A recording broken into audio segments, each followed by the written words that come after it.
We're going to gab for about 10 minutes. How are you? I'm Gary. Hey, Neill. Neill, nice to see you. Nice to see you. I'm proud of your film. Oh, thanks. Good stuff. Sharlto, hi. Sharlto, nice to see you. Good to see you. It's all right. All right.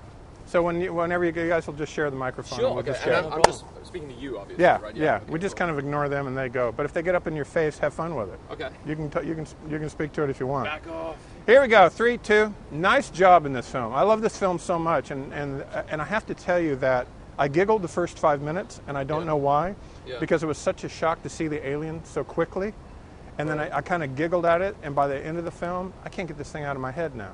Yeah. Well, that's good. I mean, that was the goal. But, and also, hopefully, by the end of the film, you're kind of siding with the aliens a little bit more as well. You know. Well, there's so much.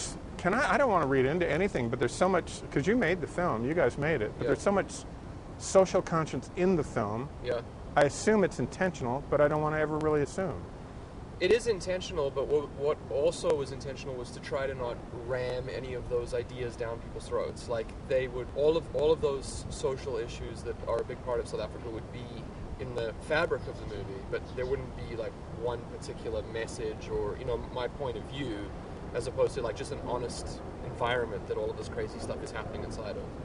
Do you end up with a film that you set out to make? I think so, yeah. I mean, it was a very, you know, like all of Sharlto's acting was improvised, right? Like his lines were, he was making them up on the fly, and a lot of the news footage and the documentary footage, a lot of it was a very loose way of approaching it. So if you're dealing with something that loose, you don't necessarily know how it's going to go. But I think what ended up on the screen is pretty close to what I had in my mind. But there are parts that are different. I'm proud of the end result. You are? Yeah. Can you talk budget at all on this film, or you would rather stay away from that? I've heard things like $30 million, and I go, how can you make that film for $30 million? Yeah, that's accurate. Yeah, it was about $30 million. Well, that seems really low budget for the effects that we're seeing on screen. It looks like a $150 million film. Yeah, good. Good. Well, can we talk just technically a little bit? I mean, can you give away a little bit of secrets of how those things work? Yeah, I think so. I mean, there's a few different things I think that contributed to it being made for that amount of money. There's a few different things. One of them was that we shot in South Africa, which is, you know, that's a marginal saving, but it's a little bit cheaper to shoot there. We don't have any massive A-list stars that would cost millions and millions and millions. He's going to. Soon there's going to be... Your whole life is going to change drastically. Yeah. Hey, it's tough being a teen idol, isn't it? Man. Yeah, there you go. And then I think most importantly is just approaching the visual effects from the standpoint that, you know, what's the easiest way to get a result that looks real? Like, what's the fastest way to get a photoreal result, as opposed to aiming really high, but maybe taking a lot longer because there's research and development and, you know, problems you run into. So the aliens look like insects. They're hard surfaced. They don't look like jellyfish or translucent material. But they're really skinny little. They're almost like no waistline. Yeah. So is there anything there when he's shooting the scene? Is it all added?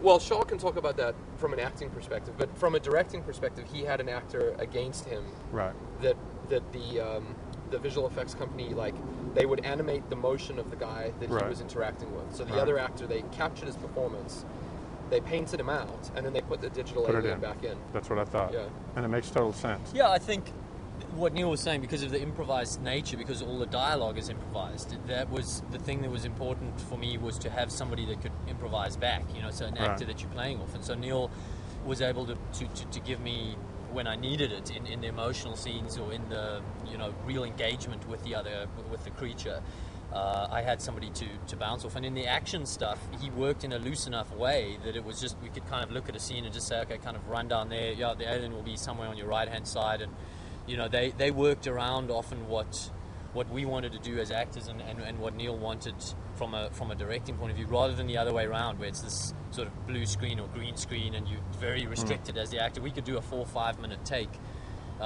with an entire scene, and then if we sort of looked at it and said, okay, let's shoot it from a different angle or whatever. So that was the way that he set it up, and that realism, I think, really comes across in the movie. Oh yeah, you shot this film in daylight. Most of this film is in daylight. That was on purpose, yeah. Yeah. Just because what I wanted to do was try to make it feel as real as possible. Like, like there's no smoke and mirrors. It's more that everything's just out in the open and it's just going to occur, and you can watch it.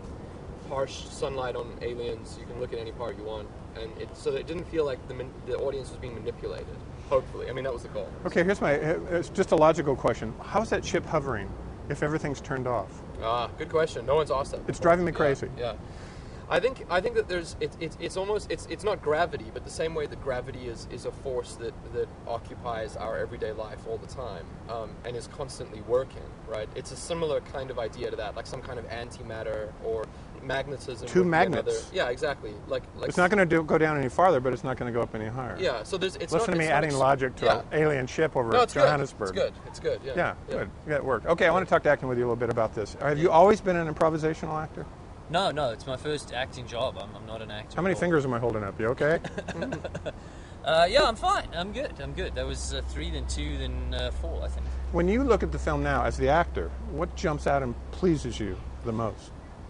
Well, it's very strange because I guess the fact that the character is very authentic, and that was just important to me, I suppose, going into it. But I didn't think about it much. It just, I guess he always knew that I could do accents and voices, and I always used to mess around. And instead of singing in the shower, I would do voices in the shower and that sort of thing. Well, I want to get to Stanislavski or Bolinsklavsky for you, but there's a real arc to your character. And I mean, there's a real change in that character. Yeah. It's like almost a different look to me.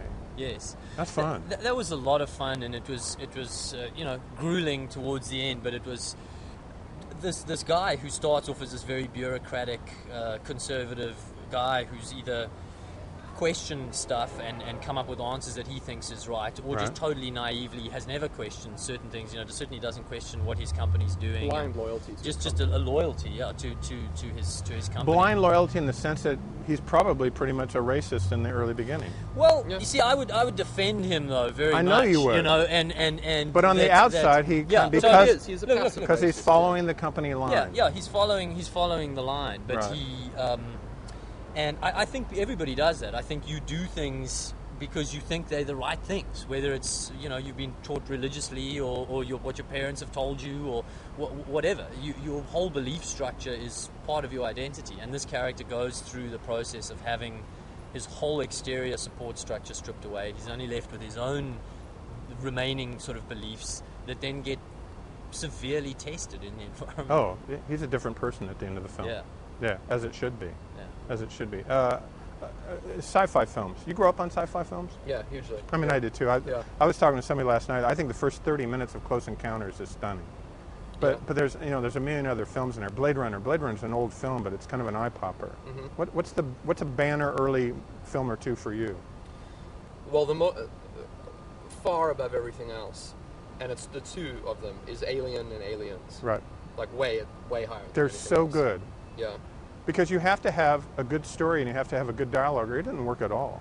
Yeah. You can have great effects and make the dumbest movie on the planet. Yeah, I totally agree with that. I mean, I think in both the first two films, both Alien and Aliens deal with fear and the psychology of sort of, towards the end of both of them, it becomes kind of isolation and fear and I guess terror, really.